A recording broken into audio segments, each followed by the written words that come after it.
c'est un privilège de voir Kylian Moore, c'est ce qu'il a dit le commentateur. D'ailleurs, c'était la première apparition de Kylian juste après les Jeux, lors de cette année. C'est la Coupe du Monde, l'étape de Coupe du Monde au Caire, en Égypte. Et on voit déjà 2 médailles. C'est pas au bar asymétrique, c'est pas juste au bar asymétrique, mais aussi aux poutres. Donc 2 médailles d'or et une autre médaille au sol, médaille d'argent. Kylian Moore, quand on la voit au bar asymétrique, c'est juste fabuleux. Pour le moment, je pense qu'elle est la numéro 1 mondiale. Il n'y a pas de Simon Bales quand il s'agit des barres asymétriques.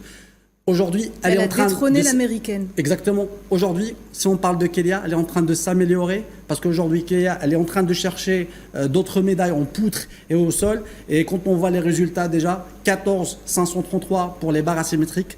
Pour commencer déjà la saison, déjà elle a mis la barre très haut. Et si on reparle sur Kélia, pour moi, Kélia, c'est le travail d'abord, c'est l'engagement et après la gloire. Et le cas de Kélia m'inspire beaucoup parce que beaucoup d'athlètes, quand on les voit réaliser des performances mondiales, des résultats, des médailles, il suffit de 2 ans après, 4 ans après, ils disparaissent. Mais aujourd'hui, Kélia, je pense qu'elle est dans le bon chemin. Elle est en train de choisir bien ses compétitions et elle prépare déjà les Jeux qui arrivent aux États-Unis. Donc je pense aujourd'hui qu'il faut être derrière Kélia, mais aussi il faut que les athlètes suivent Kélia parce que tout simplement aujourd'hui, si on se rappelle aux Jeux Olympiques Paris 2024, on a eu le droit de 3 médailles, médaille d'Iman Khalif, médaille de bronze de Sidjati qui est en train déjà de se préparer. Sidjati, il a fait plusieurs pays pour se préparer, pour donner à l'Algérie d'autres médailles à l'avenir.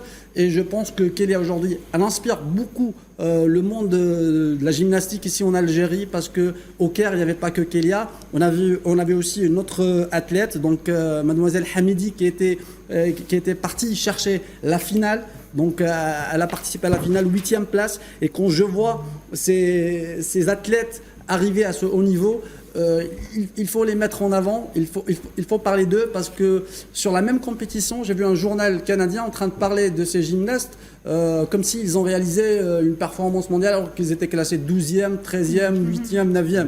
Et donc aujourd'hui, je pense qu'il faut réunir tous les moyens afin que l'athlète algérien réussisse pour l'avenir.